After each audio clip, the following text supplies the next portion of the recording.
오늘 함께 나누게 될 말씀은 사무엘상 3장 10절에서 20절까지의 말씀입니다. 제가 먼저 읽을게요. 여호와께서 임하여 서서 전과 같이 사무엘아 사무엘아 부르시는지라. 사무엘이 이르되 말씀하옵소서 주의 종이 듣겠나이다 하니.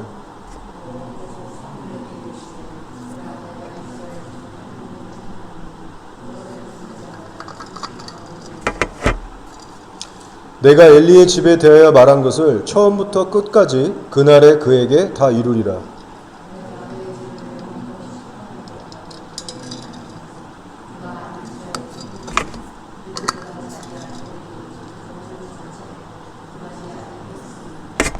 그러므로 내가 엘리의 집에 대하여 맹세하기를 엘리 집의 죄악은 제물로나 예물로나 영원히 속죄함을 받지 못하리라 하였노라 하셨더라.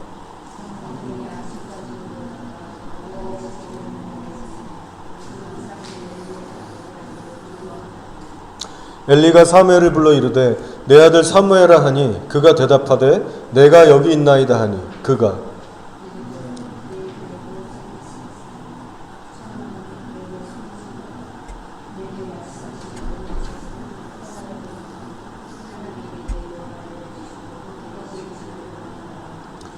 사무엘이 그것을 그에게 자세히 말하고 조금도 숨기지 아니하니 그가 이르되 이는 여호와의 신이 선하신 대로 하실 것이니라 하니라.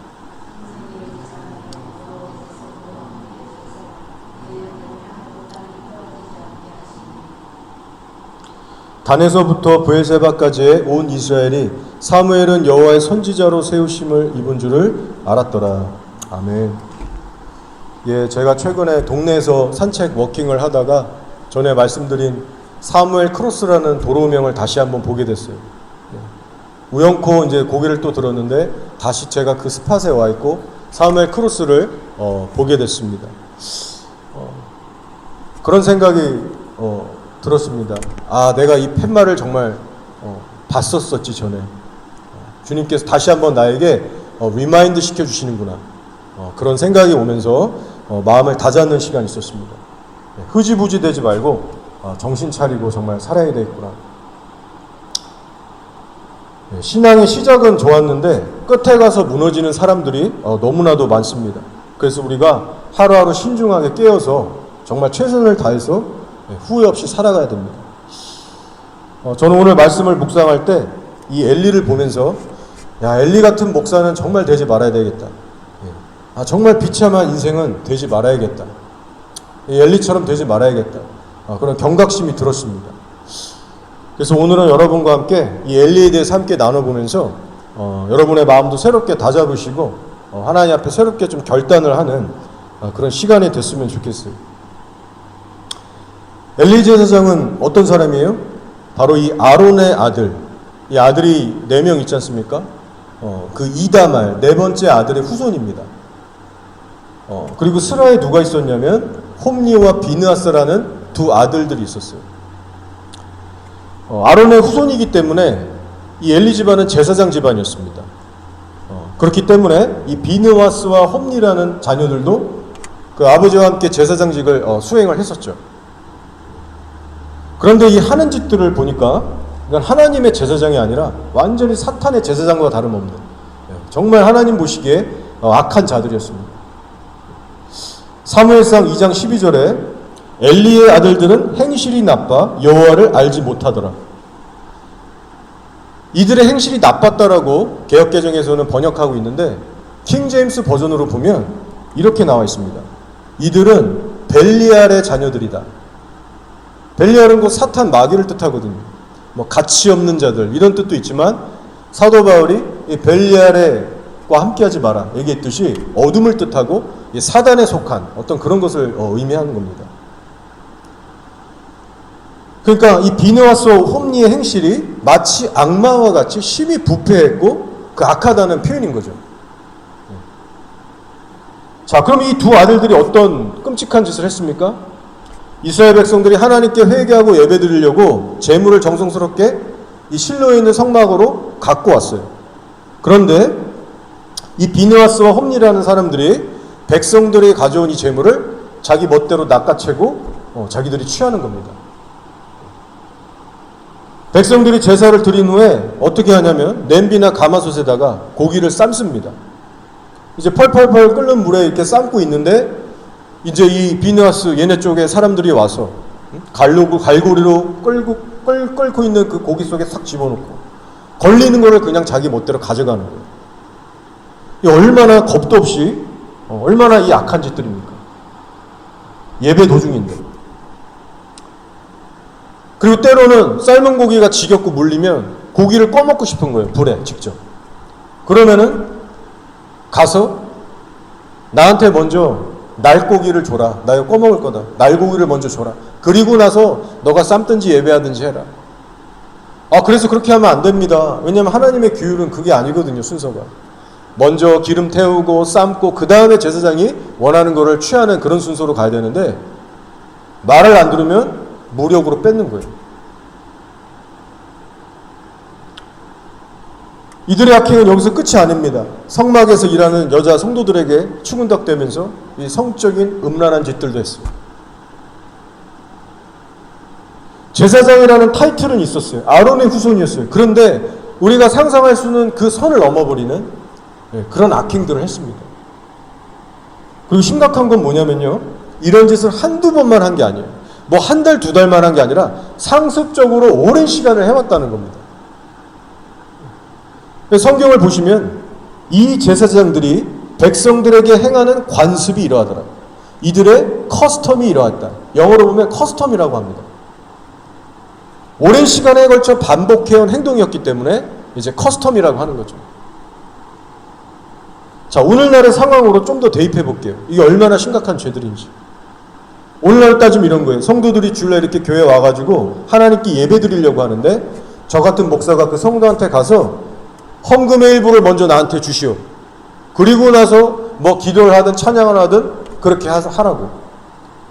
그런 식으로 대하는 겁니다. 그래서 성도가 당연히 이거는 말도 안 된다. 어떻게 내가 목사한테 돈을 먼저 주냐. 이건 말이 안 된다. 거절하면 억지로 뺏는 겁니다. 그리고 성도들의 헌금이 쌓여있는 저런 헌금 박스에 가서 그냥 목사가 손을 넣어가지고 집히는 대로 돈 봉투를 가져가서 인마이 포켓 하는 거예요. 마찬가지잖아요. 갈고리로 속가마에 찍어서 나오는 고기 걸리는 거 가져가는 거예요. 그런 거예요. 여자 집사, 여자 성도들하고 바람피고. 이 세상 말로 표현하면 완전히 미친 짓입니다. 교회라고 할 수가 없죠. 목사라고 하면서 예배를 마비시키고 하나님을 대놓고 업신여기고 성도들을 이 돈줄로 여기면서 하찮게 대하는 목사인 거예요. 이것도 하루 이틀도 아니고 오랜 시간 그러고 있다면 여러분 이게 얼마나 무섭고 심각한 죄입니까? 사실상 하나님 앞에 사형감이에요. 사형감. 절대로 수수방관만 해서는 안 되는, 정말로 이거는 지옥 맨 밑바닥에 들어가야 되는 그 정도의 무서운 죄였다는 겁니다. 그런데 우리가 엘리 제사장을 보면서 또다시 충격을 받게 되잖아요. 왜냐? 이 모든 상황을 알고 있음에도 불구하고 그저 침묵하고 있었다는 거예요. 그저 말 한 번 타이르고 그만뒀다는 겁니다. 이게 얼마나 우리에게 충격을 주냐는 거죠. 자식들이 짓는 죄가 얼마나 무서운 죄인지를 알면 최소한 제사장직 박탈시키고 매를 때리건 감옥을 넣건 뭐 어떻게 해서라도 그 악행을 중단시켜야 됐습니다. 근데 어떤 식으로 해요, 엘리가? 고작 한다는 말이 아들들아, 들리는 소문이 좋지 않다. 너희들 그러다가 하나님한테 혼나면 어쩌려고 그러냐. 소문이 좋지 않다. 소문 타령 한번 하고 끝난 거예요. 저도 이 본문을 묵상하면서 와, 진짜 답답하다. 어떻게 이렇게 제사장이라는 사람이 이럴 수가 있을까? 화도 나고 답답했는데 거룩하신 하나님이 봤을 때 얼마나 이게 진노하셨겠습니까? 결국 엘리에게 책임을 물으셨어요. 그리고 이 엘리 집안에 대해서 돌이킬 수 없는 심판을 확정하셨습니다. 자, 그때 한 중요한 말씀을 덧붙이셨는데 엘리가 왜 이렇게 무책임한 태도로 수수방관했는가? 왜 이 지경까지 가도록 그냥 가만히 냅뒀는가? 하나님께서 그 이유를 말씀하세요. 뭐라고 하셨어요? 나보다 자식들을 네가 더 소중히 여겨서 그런 거야. 그 한 말씀을 하셨어요. 자식들이 행하는 악한 짓들을 보고 있으면서도, 그걸 알고 있으면서도 엘리는 왜 가만히 있었는가? 하나님께서 엘리의 중심을 꿰뚫어보고 말씀하십니다. 너는 나보다 너 자녀들을 더 소중히 여겼어. 여러분, 여기에 우리가 간과하지 말아야 될 중요한 영적 진리가 있습니다. 영적 원리가 있습니다. 이게 죄라는 걸 알면서도 우리는 왜 자꾸 허용해서 반복해서 지을까요? 그 이유는 내 마음이 그 죄를 원하고 있기 때문이라는 거예요. 한번 잘 생각해 보시기 바랍니다. 하나님의 영광보다 자신의 영광을 더 사랑하는 성도는요, 남이 함부로 자기를 대할 때 똑같이 함부로 얘기하고 막대합니다. 왜냐? 하나님의 영광보다 자기의 영광을 더 중히 여기기 때문에, 자기 체면을 더 사랑하고 중히 여기기 때문에 누가 나한테 해코지하면 참지를 못해요. 눈에는 눈, 이에는 이, 그 이상으로 갚아줍니다. 예수님은 말씀하셨잖아요. 너희들 낮아져서 섬겨야 한다. 7번, 70번씩 용서해야 된다. 사랑하라고 하셨는데 그 말씀을 알면서도 행하지 않습니다. 누가 쑤시고 건드리면 못 참고 폭발하는 거예요. 왜냐? 하나님의 영광보다 자기의 영광을 더 사랑하기 때문에. 전부 이런 식입니다. 우리의 삶을 들여다보면. 또 예를 들어볼게요. 이 땅의 성공과 안락함을 하나님보다 우선순위로 두고 살아가는 교인들이 얼마나 많습니까? 돈과 어떤 이 땅에서의 안락함, 어떤 성공과 번영. 말은 그렇게 안 해도 그런 것들을 더 우선순위 삼는 교인들이 있어요. 그럼 어떤 행동이 나옵니까? 상황에 따라서 거짓말도 하고 편법도 쓰고 불법을 행하기도 합니다. 예를 들어 주일 장사가 겹쳐버리면, 예를 들어 일요일날 카페든 리코샵이든 뭐든 주말에 더블로 프로핏이 오면 예배를 포기하고 비즈니스 하러 가는 거예요. 그것이 별로 좋지 않다는 것, 죄인지를 알아도 타협하고 돈과 안정을 취합니다. 그것을 선택해요. 왜냐? 세상의 안락과 성공이 하나님보다 더 중요하기 때문에. 핸드폰 절제해야 된다. 틈만 나면 핸드폰 보면서 위로와 낙담하면 안 된다. 그 시간에 차라리 하나님께 예배하고 기도하고 성령 안에서 채울 수 있어야 된다. 이거 우리 다 알잖아요, 지식적으로. 근데 알지만 많은 사람들이 핸드폰 또 붙들고 거기에 쓸데없는 시간 낭비하고 영적으로 데미지 받고 또 후회하고 그렇게 어리석은 짓을 반복해요. 왜 그렇습니까? 하나님과 있는 시간보다 핸드폰이 주는 기쁨이 더 좋은 거예요. 그 시간을 사실상 더 중히 여기고 있는 겁니다. 정리하면 이런 거예요. 하나님보다 내 생각, 내 감정, 내 판단, 내 상황을 더 중히 여기고 있기 때문에 죄인지를 알면서도 타협하는 겁니다. 그것이 음란에 중독된 마음이든, 음란도 중독된 사람들 보세요. 그거를 원하고 있어요, 마음이. 돈에 대한 욕심이든, 누군가에 대한 미움과 원망이든, 용서치 못하는 마음이든, 세상 무언가에 대한 탐심이든, 나의 체면과 자존심이든, 어떤 지나친 자식 의존이나 자녀 사랑이든, 그 중심을 보면 하나님보다 그걸 더 중히 여기고 있기 때문에 계속해서 딸려가는 거예요. 자, 그럼 여러분, 근원적인 해결책은 뭐겠습니까? 우리 어떻게 해야 돼요? 엘리처럼 이게 죄인지를 알지만 자꾸만 타협하고 자꾸만 짓게 되는 이 죄를 어떻게 우리가 끊을 수 있을까요? 간단합니다. 내 자신보다 하나님을 더 사랑하게 되면 그 일이 가능해지는 거예요. 너희는 마음과 생명과 뜻과 힘을 다하여 주 너희 여호와 하나님을 사랑하라. 계명들이 엄청나게 많은데 하나님이 말씀하시는 가장 크고 위대하고 첫 번째 되는 계명은 말씀드린 이거예요. 첫 계명. 너의 마음과 뜻과 생명과 힘을 다해서 하나님을 사랑해라. 다시 말하면 너 자신보다 하나님을 더 소중히 여기라는 말이에요. 그래서 이 첫 계명이 우리에게 회복되어질 때 내가 사랑하고 집착했던 죄들로부터 하나둘씩 점점 자유케 되는 일이 벌어지는 겁니다. 왜냐? 나보다 하나님을 더 사랑하게 되니까. 나한테 집착하지 않게 되는 거예요. 억울한 일을 당해서 나의 알량한 자존심을 세우고 싶은 그런 순간이 올 때 내가 예수님을 품고 말씀을 기억하면서 예수님의 영광을 위해서 내가 용서하고 용납하는 거예요. 내가 십자가의 고난길을 좀 피하고 싶고 정말 이 편한 세상길을 선택하려는 그런 마음이 올라올 때 내가 하나님을 사랑하는 마음으로 나를 포기하고 십자가 길을 선택할 수 있는 겁니다. 그래서 가만히 보면 내가 정말 하나님을 사랑하고 있으면 하나님을 사랑하는 동기가 이게 올라오면서 말씀대로 살아갈 수가 있다는 거예요. 자, 근데 반대의 경우는 어떻습니까? 첫 계명을 지식적으로는 알고 있어요. 뭐 다 알지 않습니까, 교인들이? 지적으로만 동의하고 있다. 예를 들면 첫 계명을 지적으로만 동의하고 있다. 그러면 지적으로는 동의하지만 실제로 죄를 극복할 수 있는 힘은 없는 거예요. 왜냐? 예수님을 사랑하는 마음이 너무 부실하고 얕기 때문에.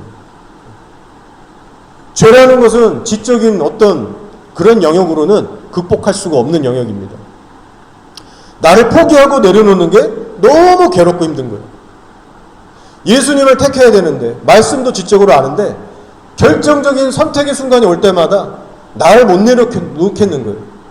너무 괴로운 거예요. 나를 내려놓기가. 하나님에 대한 사랑이 없기 때문에. 그래서 번번이 내가 원하는 것을 택하고 그렇게 또 절망하고 낙심하고 그 사이클로 계속 스테이하게 되는 겁니다. 이 시간 여러분의 삶도 한번 들여다보시기 바랍니다. 여러분 죄인 줄 알면서도 계속해서 짓는 죄가 있으세요? 어떤 그런 특정한 죄들이 있으십니까? 그렇다면은 죄책감만 느끼지 마시고 여러분이 지금 예수님을 얼마나 사랑하고 계신지 그분에 대한 사랑의 깊이부터 다시 한번 차근차근 점검해 보셔야 됩니다. 여러분을 자주 넘어지게 하는 그 특정 영역, 그 특정 죄들에 대해서 여러분은 과연 예수님을 지금 먼저 생각하고 있는지 아니면 나를 생각하고 있는지 뭐를 더 중히 여겨서 저울질하고 있는지 그 부분을 한번 확인해 보세요. 자, 더불어서 우리가 한 가지 더 분명히 인식하고 넘어가야 할 것이 있습니다. 그것이 뭐냐면요. 우리가 하나님을 진심으로 사랑하고 존중하게 될 때는 이 세상에서 우리가 끊지 못할 죄는 단 하나도 없다는 사실입니다. 단 하나의 그 어떤 죄도 극복하지 못할 그런 죄는 없다는 거예요. 히브리서 9장 14절은 복음의 능력과 은혜에 대해서 이렇게 선포하고 있습니다. 하나님께 드린 그리스도의 피가 어찌 너희 양심을 죽은 행실에서 깨끗하게 하고 살아계신 하나님을 섬기게 하지 못하겠느냐. 이 말씀을 잘 이해하셨죠? 이 말씀에 의하면 예수 믿기 전과 후의 삶이 완전히 뒤바뀌게 된다는 거예요. 예수의 피가 어찌 너희 양심을 죽은 행실에서 깨끗하게 하고 살아계신 하나님을 섬기게 하지 못하겠느냐. 이 반문하는 거죠. 이런 일이 일어난다라고 얘기하는 거예요. 전제 조건은 우리가 정말 그분과 동행하는 그런 조건이 있겠지만 정말 복음의 능력은 이렇다는 거죠. 무기력하게 죄에 계속해서 끌려가고 정말 그 과거에서 벗어날 수 없는 그 무기력함에 갇혀있지 않는다는 거예요. 갇혀있지 않는다는 거예요. 자, 베드로전서 4장 1절입니다. 그리스도께서 이미 육체의 고난을 받으셨으니 너희도 같은 마음으로 갑옷을 삼으라. 이는 육체의 고난을 받은 자는 죄를 그쳤습니다. 마지막에 너무 중요한 이 문구가 나오죠. 죄를 그쳤습니다. 예수의 마음을 갑옷으로 삼아서 예수의 마음을 품고 사는 진짜 성도들은 죄를 스탑한다는 거예요. 물론 연약해서 넘어질 때 있겠죠. 그러나 죄에 질질 끌려가서 무기력하게 맨날 죄의 종로를 타고 절대 그런 일이 없다는 거예요. 끊지 못할 죄들이 없다는 거예요. 죄를 그쳤다라고 하는 건 죄를 정복하고 이기면서 산다는 뜻입니다. 따라서 우리 안에 확신이라는 것이 있어야 돼요. 나는 죄에 대해 승리할 수 있다. 내가 이길 수 없는 죄 따위는 없다. 나는 점점 거룩하게 변화될 수 있다. 여러분에게 이런 고백이 있으십니까? 하나님은 거룩하시고 우리를 거룩하라고 초청하신 분이에요. 그것을 가능하게 하시기 위해서 예수님과 성령을 이 땅에 보내주셨습니다. 부르신 이가 거룩하시기 때문에 우리가 정말 그분을 의지해서 전심으로 따라가면 우리의 삶을 거룩하게 빚어주세요. 예수의 형상으로 빚어주십니다. 죄에 더 이상 종노릇하지 않도록 우리를 이길 수 있게 해주세요. 예수님께서 말씀하셨습니다. 네가 내 안에 거하고 내가 너 안에 거하는 많은 열매를 맺을 것이다. 변화될 것이다 라고 약속을 해주셨잖아요. 우리가 하나님께 전심을 드리면서 섬길 때 성도가 이기지 못할 죄 따위는 없습니다. 그 죄를 우리가 사랑하고 품고 있지 않는 이상 우리는 종노릇하지 않아요. 결론적으로 말씀드리면 무엇보다 이 첫 계명을 여러분 기억하시고 왜 가장 중요한 계명이 이건가? 여러분에게 권고해드리는 것은요, 예수님을 향한 여러분의 사랑을 지금보다 더욱더 계속해서 깊이 해가시기를 축복합니다. 예수님을 사랑하는 마음이 깊어지면서 또 그분의 그 마음을 우리의 갑옷으로 삼고 정말 거기에 성령의 능력까지 딱 플러스가 됐을 때 우리는 계속해서 죄를 이길 수 있고요. 또 하나님이 원하시는 수많은 선한 일들을 하나님이 받으시는 동기로 끝까지 지치지 않고 해나갈 수가 있습니다. 이 모든 신앙의 열정과 어떤 힘의 근원이 바로 첫 계명을 회복하는 그것에 있다는 것을 저희가 잊지 않기를 원합니다. 자, 사람이요 하나님을 경홀히 여기고 업신여길 때 마치 엘리처럼 그렇게 하나님을 무시하고 살아갈 때는 그 사람만 지옥 가고 끝나는 게 아니고요, 그 후손들에게도 매우 안 좋은 피해를 입히게 됩니다.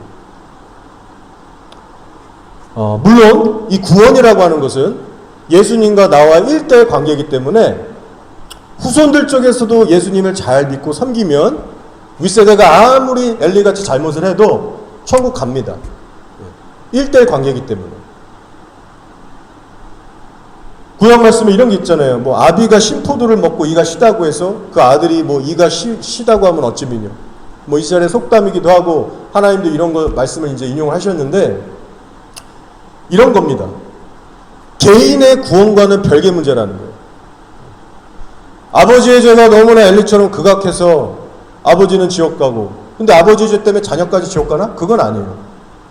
구원의 문제하고는 별개지만 그러나 엘리처럼 막 살면 그 자녀들이 아무리 예수님을 잘 믿고 잘 서도 악한 영향력이라는 것이 흘러갑니다. 이 영향력을 얘기하는 거예요. 그 윗세대가 남긴 영적 분위기, 유산들, 어떤 그런 상처와 쓴뿌리들이 그대로 전수되잖아요.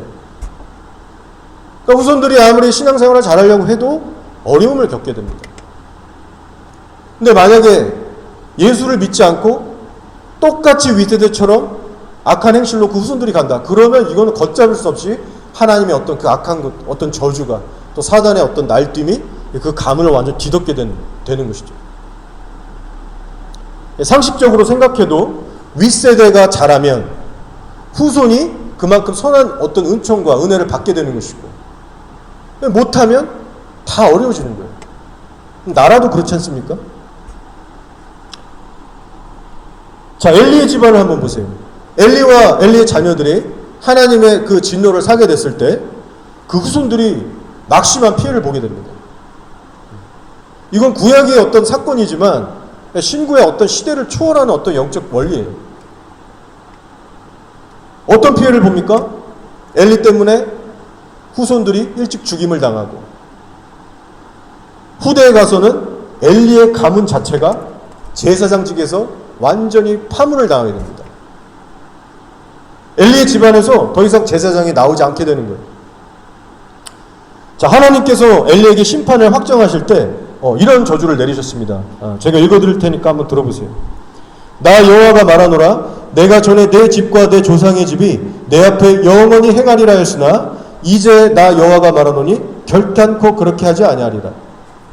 그러면서 하시는 말씀이 나를 존중히 여기는 자를 내가 존중히 여기고 나를 멸시하는 자를 내가 경멸하리라. 엘리가 하나님을 멸시했을 때 엘리만 처벌받고 끝난 게 아니라 그 후손들까지도 하나님이 어떻게 보면 멸시를 하신 거예요. 이 말씀이 어떤 뜻이에요? 내 집이 내 앞에 영원히 행하리라 했으나, 즉 영원토록 제사장 가문으로 삼으려고 했지만 너희 죄 때문에 이제 그렇게 하지 않겠다라는 거예요. 그럼 이 예언의 말씀이 어떻게 성취됐습니까? 그리고 엘리의 후손들이 어떤 어려운 일을 당하기 시작했습니까? 자, 다윗이 사울에게 쫓기던 어느 날이었어요. 함께 있는 이 소년들하고 다윗이 너무 배가 고프니까 이제 실로에서 노브로 옮겼던 때입니다. 성막을. 노브에 가서 이제 먹을 거 없냐? 이 제사장에게 물은 거예요. 너무 배고프니까. 그때 마침 그 노브에 있던 성막을 섬겼던 사람이 아히멜렉이라는 제사장입니다. 여러분 내용 잘 아실 거예요. 그래서 배가 고픈 다윗에게 뭐 몇 가지 질문하고, 오케이, 그러면은 이 진설병 먹어라. 그래서 이 떡상에 있는 거룩한 떡을 이제 줍니다. 먹으라고. 자, 이 아히멜렉이라는 제사장, 이 사람이 누구냐? 이 아히멜렉의 할아버지가요, 바로 이 엘리의 악한 아들 중 한 명인 이 비느하스입니다. 이 비느하스의 손자인 거죠, 이 아히멜렉 제사장이. 블레셋과 이 아벡에서 전투가 일어나지 않습니까? 그때 어떤 하나님의 예언대로 이 두 아들이 전장에서 죽고, 그 소식을 들은 엘리도 충격을 받아서 넘어져서 목이 꺾여서 죽고, 그리고 비느하스의 아내였던 그 여인이 이 임신을 해서 애를 낳는데 이가봇이라는 애가 나오잖아요. 근데 그 아이는 살렸지만 그 어머니는 목숨을 잃게 됩니다. 하나님의 영광이 떠났구나, 이가봇이라고 하면서 목숨을 잃게 됐어요. 자, 그런데 성경의 기록을 또 보면요, 비느하스의 자녀는 이가봇 한 명이 아니었습니다. 아들 한 명이 더 나와요. 그 아들 이름이 뭐냐면 아히두비라는 아들입니다. 그리고 이 아히두비라는 사람의 아들이 바로 이 노베에서 다윗에게 떡을 줬던 이 아히멜렉이라는 제사장입니다. 자, 이 솔직히 아히멜렉이 한 행동을 보면요, 나름 좋은 사람 같습니다.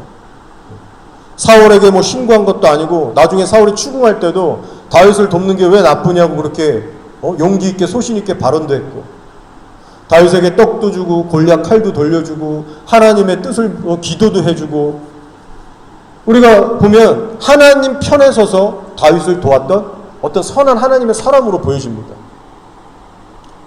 자, 그런데 이 아히멜렉에게 끔찍한 일이 벌어지잖아요. 사울 귀에 노새 제사장들이 다윗을 도왔다, 이 귀에 들어간 겁니다. 사울이 막 노발대발해서 감히 나한테 얘기도 안 하고 다윗을 도와? 저자들을 다 죽여라, 제사장들 싹 다 불러라, 싹 다 죽여라. 정말 이게 악마 같은 짓을 하죠. 그때 모든 사람들이 죽이기를 꺼려했어요. 제사장, 하나님의 거룩한 사람들이니까. 근데 그때 이 도액이라고 하는 악한 자가 나서서 제사장 85명을 다 도륙합니다. 그 안에 바로 이 아히멜렉이라고 하는 제사장이 포함되어 있었어요.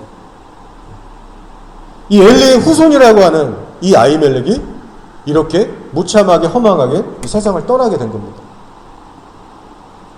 여러분이 계속 이런 얘기를 들으실 때 하나님이 엘리 집안에게 저주를 내리신 게 어떤 식으로 지금 전개되고 있는지를 보시면 되는 거죠. 자, 구원의 문제와는 별개로 엘리가 들포도 신 걸 먹었다고 해서, 여러분 그 말씀이 이렇게 되는 거예요. 구원과는 상관없지만 엘리 집안의 죄 때문에 지금 후손들이 피해를 보는 겁니다. 자, 그리고 이때 어떤 일이 있었냐면, 이 도액이 85명을 죽일 때 극적으로 목숨을 건지고 다윗한테 도망가서 그 사실을 보고했던 제사장이 있었습니다. 그 사람 이름이 아비아달이라고 하는 제사장이에요. 이 사람 누구냐? 아히멜렉 제사장의 아들입니다. 다윗에게 떡을 줬던 그 아히멜렉. 그러니까 아비아달은 누구냐면 비느하스의 증손자인 거예요. 그 악한 비느하스의 증손자. 다윗에게 달려가서 얘기해 줍니다. 도액이란 자가 제사장들 다 죽였습니다. 나만 살아서 겨우 살았습니다.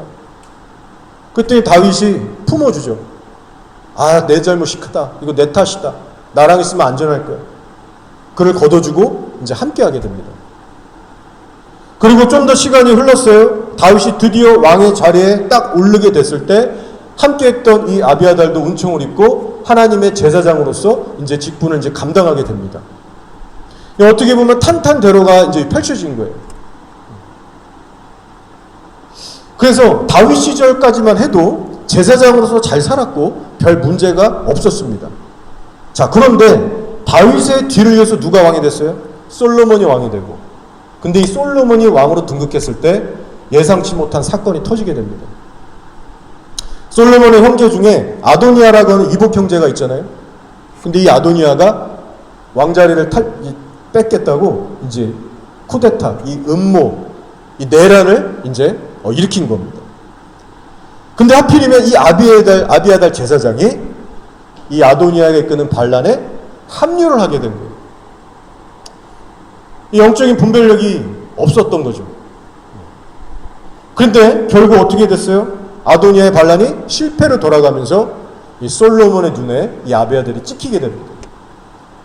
솔로몬이 목숨은 살려줘요. 너가 나의 아비 다윗과 함께 환란을 함께 했으니 목숨만은 살려주지만 너의 제사장직은 파면한다. 떠나가라. 추방당합니다. 그리고 이 사건을 두고서 열왕기상 2장 27절에서 이런 말씀을 기록하고 있는 거예요. 아비아달을 쫓아내어 여호와의 제사장 직분을 파면하니 여호와께서 실로에서 엘리 집에 대해 하신 말씀을 응하게 함이더라. 엘리 집안에 내리셨던 저주가 불과 몇 세대 만에 솔로몬 시대에 성취된 겁니다. 아비아달을 마지막 제사장으로 해서 엘리 집안의 제사장직은 완전히 종지부를 찍게 되고요. 대신 이때부터 엘르아살의 계보를 잇는, 그러니까 엘르아살은 아론의 또 다른 아들입니다. 엘르아살의 계보를 잇는 사독 제사장 라인이 이때부터 대제사장직을 메인으로 독점하면서 이제 다윗과 함께 쭉 탄탄대로를 가게 돼요. 여러분, 이 얘기를 들으시면서 어떤 생각이 드십니까? 저는 이런 생각이 들더라고요. 내가 정말 자식을 봐서라도 하나님께 잘해야 되겠구나. 내가 후손을 생각해서라도 신앙생활 똑바로 해야 되겠구나. 그런 생각이 여러분도 조금은 들지 않으십니까? 나는 후손들에게 어떤 영적인 유산을 물려주게 될까? 나는 지금 하나님 보시기에 어떤 사람일까? 성도라면 각자 하나님 앞에서 진지하고 심각하게 생각하고 해야 되는 그런 문제라고 생각합니다. 내가 하나님을 감동시키고 기쁘게 하시는 삶을 살 때 나만 구원받고 축복받고 그렇게 끝나는 것이 아니라는 것을 여러분 기억하시기 바랍니다. 하나님은 매우 자비하시기 때문에 하나님을 기쁘시게 했던 그 후손들에게도 하나님은 얼마든지 은총을 흘려보내실 수 있는, 축복을 주실 수 있는 그런 선한 분이죠. 반대로 자신을 미워하고 업신여기는 후손들에게는 그만큼 또 안 좋은 일이 벌어질 수 있는 겁니다. 그래서 우리가 이런 역사를 알고 이런 영적 원리, 하나님의 이런 섭리를 이해하고 있으면 정말 우리가 이거를 안다라고 하면 우리가 자녀와 후손들을 생각해서라도 하나님을 잘 섬겨야 됩니다. 자, 성경을 보시면 또 다른 이름의 인물이 등장합니다. 이름은 똑같이 비느하스예요. 그런데 이름은 같지만 전혀 다른 인물입니다. 자, 아론의 아들 중에 엘르아살이 있다고 했어요. 사독 제사장 라인 엘르아살이 있는데 이 엘르아살이 낳은 아들 중에 비느하스가 있습니다. 이 사람은 하나님 보시기에 너무나 의인이었어요. 엘리와 정말 대조적인 인물입니다. 그래서 보면은 엘리와 비느하스는 각 집안의 대표성을 띠고 있어요. 엘리는 그 악한 행실로 인해서 하나님의 저주와 심판을 불러왔는데 반면에 이 비느하스의 집안은 하나님 앞에 정말 잘했기 때문에 그 후손들에게 하나님의 축복과 언약을 영적 유산으로 남기게 됐습니다. 자, 비느하스에 대한 기록이 민수기에 기록되어 있는데요. 여러분도 내용을 아실 겁니다. 잠시 요약해 드릴게요. 어느 날 이스라엘 백성들이 이 모압 여자들하고 그 미혹에 빠져서 바알 숭배에 이제 전부 가담하게 된 거예요. 아니, 하나님이 그렇게 하나님이 잘해주셨는데 얼마 못 가서 또 바알 숭배에 빠져버린 겁니다.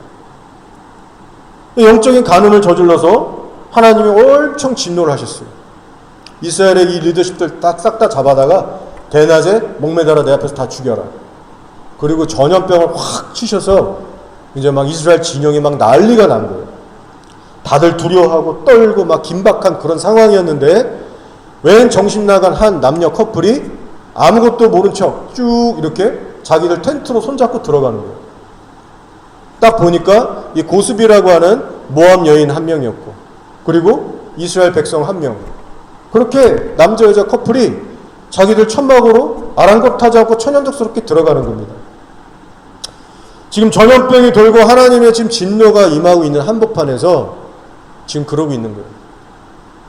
그러니까 얼마나 화가 났겠습니까? 특별히 비느하스라고 하는 이 사람이 소위 머리에 뚜껑이 열려버린 거예요. 어떻게 합니까? 손에 창을 들고 급히 커플의 뒤를 따라 들어가서 그 긴 창으로 이 남녀 커플의 배를 뚫어서 관통해서 직사시켜버려요. 죽여버려요. 그 현장에서. 자, 근데 놀랍게도요, 그 커플이 딱 숨을 멎는 그 순간 전염병이 딱 그치는 거예요. 하나님의 진노가 멈추셨습니다. 그리고 그 순간에 모세를 통해 하나님 이렇게 말씀하시는 거예요. 비느하스가 내 질투심으로 질투하여 이스라엘 자손 중에서 내 노를 돌이켰어. 내 질투심으로 그들을 소멸하지 않게 하였도다. 그러므로 말하라. 내가 그에게 내 평화의 언약을 주리니 그와 그의 후손에게 영원한 제사장 직분의 언약이라. 엘리 집안에는 저주와 심판이 임했잖아요. 근데 비느하스를 통해서는 하나님의 영원한 제사장 언약 직분이 약속되는 겁니다. 그리고 이 저주와 복이 솔로몬 시대에 가서 눈에 보이게 성취된 거예요. 엘리 집안은 아비아달을 마지막으로 이제 종교를 하게 됐고, 비느하스의 후손인 사독 제사장은 이제 탄탄대로로 하나님을 섬기게 되는 겁니다. 여러분, 우리가 엘리와 비느하스의 인생을 보면서 신앙의 도전을 받기 원합니다. 우리가 이런 기도 요새 많이 하지 않습니까? 하나님, 담세대가 주께 돌아오게 해주세요. 우리 자녀들이 돌아오게 해주세요. 하나님, 저들을 좀 만나주세요. 그런 기도 물론 중요하고 해야 됩니다. 그런데 가장 중요한 건 우리가 먼저 하나님을 기쁘시게 하는 삶을 살아내야 되는 것이죠. 그것이 안 되면 오히려 반대의 효과가 날 수 있습니다. 나 때문에 자녀들, 후손들이 망쳐질 수 있는 거예요. 이제 말씀을 정리하면서 마치도록 하겠습니다. 하나님께 버림받은 엘리를 보면서 마지막으로 한 가지 명심해야 될 것이 있습니다. 저는 엘리를 보면서 목사로서 이번에 이 말씀도 묵상하면서 진짜 좀 두려운 마음이 들었습니다. 어떤 마음이 두려웠느냐? 그것은 엘리의 영적 상태와는 별개로 하나님께서 엘리를 사용하셨다는 거예요. 그리고 사용하신 것과 별개로 그는 버림을 받았다는 겁니다. 하나님께 쓰임 좀 받았다고 해서 그것이 내가 구원받았다는 보장이 되지 않는다는 거예요. 이것 때문에 저는 두렵더라고요. 자, 한 번은 이 사무엘의 엄마 한나가 임신을 못하니까 얼마나 괴로워서 막 성막에 와서 막 성전에 와서 막 엎드려서 울며 기도했잖아요. 자, 그때 엘리가 한나에게 가서 한마디를 해주지 않습니까? 근데 그것이 바로 한나에게 주셨던 하나님의 음성이었다는 거예요. 평안히 가라. 하나님이 내가 기도하여 구한 것을 허락하시기를 원하노라. 하나님이 엘리 입을 사용하셨던 거예요. 한나가 그 얘기를 듣고 마음에 평안이 오면서 집에 돌아가서 이제 근심을 거치고 밥을 먹고 얼굴빛이 환해졌더라. 하나님의 음성이었다는 그 증거를 성경 기록으로 남기고 있잖아요. 엘리가 그렇게 속으로 썩어 들어가고 정말 말도 안 되는 짓을 했던 사람인데 하나님의 거룩한 통로가 됐다니까요. 뿐만 아닙니다. 어린 사무엘을 맡아서 오랜 세월 성전에서 멘토로서 영적 거인을 만들어놨어요. 사무엘에게 제사법도 가르치고 하나님이 어떤 분인지 말씀도 가르쳐주고 사람들 섬기는 법도 가르쳐주고 기도도 가르쳐주고 엘리가 사무엘을 키운 거예요. 어마어마한 하나님의 사람을 배출해냈습니다. 자, 그런데 충격적이게도 정작 엘리 본인은 하나님께 버림받고 지옥 갔다는 거예요. 엘리 이런 비참한 삶을 들여다볼 때 우리 마음에 뭐가 와야 돼요? 충격이 와야 되고 두려움이 임해야 되고 정말 하나님을 경외할 수 있어야 됩니다. 기억하시기 바랍니다. 하나님께 쓰임받는 것과 나의 구원은 별개의 문제입니다. 때때로 하나님의 통로로 쓰임받았다고 해서 한때 성령 체험하고 방언 예언까지 한다고 해도 우리 지옥 갈 수 있습니다. 그럼 어떤 사람이 구원받습니까? 예수님과 살아있는 관계를 가진 자들만이 천국 갑니다. 정말 진심으로 회개하고 악에서 돌이켜서 정말 하나님께 순종하며 성령을 따라 살아가는 성도들만이 끝내 하나님께 인정을 받고 천국에 들어가게 될 거예요. 그래서 쉽지 않은 좁은 길이고 많은 사람들이 들어가지 못한다고 했습니다. 심지어는 알고 노력해도 안 될 거라고 얘기하셨어요. 여러분, 하나님에 대한 마음이 식어가지 않도록 날마다 깨어 기도하시기 바랍니다. 나이 먹으면서 몸이 약해지고 정신력이 약해지면 기도 시간도 줄고 예배도 귀찮아지고 모든 게 시들해질 수 있어요. 그러나 여러분은 그러시면 안 됩니다. 엘리가 매우 늙었더니 그의 아들들이 온 이스라엘에게 한 모든 일과 회막문에서 수종드는 여인들과 동침하였음을 듣고, 자, 성경을 보시면 엘리의 나이가 상당히 많았다고 하는 거예요. 진짜 많았겠죠. 5, 60대 이 정도가 아닌 거예요. 노인이었습니다. 그러나 여러분 기억하셔야 될 건 노인이 됐다고 해서 죄와의 싸움이 끝난 건 아닙니다. 나이와 상관없이 죄와 싸워야 됩니다. 하나님 앞에 설 때까지 결코 풀어지면 안 되는 거예요. 엘리가 늙은데 뭐 어쩌라고요. 책망하고 하나님이 찔러주시면 회개하는 모습을 보이고 싸워야 되잖아요. 사무엘을 통해서 주신 경고는 두 번째였습니다. 그 전 페이지를 보면 웬 이름 모를 하나님의 선지자가 와서, 하나님의 사람이 와서 네가 나보다 네 아들을 중히 여기는구나, 너희 집안을 내가 멸하게 하겠다, 그 메시지를 먼저 주셨어요. 그리고 어린 사무엘을 통해서 제 컨펌을 주셨고, 또 어린아이 사무엘이 장성하여 자라매 수많은 세월이 그 후로 또 흘립니다. 근데도 엘리는 회개했다는 모습이 기록되어 있지 않은 거예요.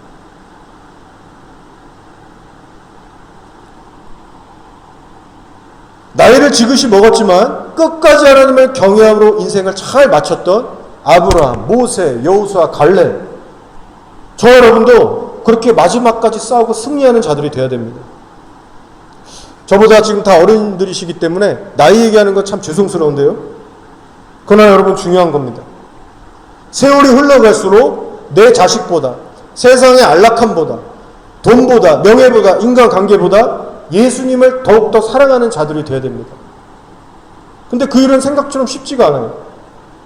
나이 들어서 피곤하고 지친다고 해서 그냥 그대로 육적으로 흘러가 버리면, 죄에 관대해지기 시작하고 타협하기 시작하면 여러분 그 길은 쉽게 걸어갈 수가 없는 거예요. 예수님에 대한 사랑이 점점 식어지는 것에 대해서 여러분 당연시 여기지 마시기 바랍니다. 내가 그의 집을 영원토록 심판하겠다고 그에게 말한 것은 그가 아는 죄악 때문이니, 이는 그가 자기 아들들이 저주를 자청하되 금하지 아니하였음이니라.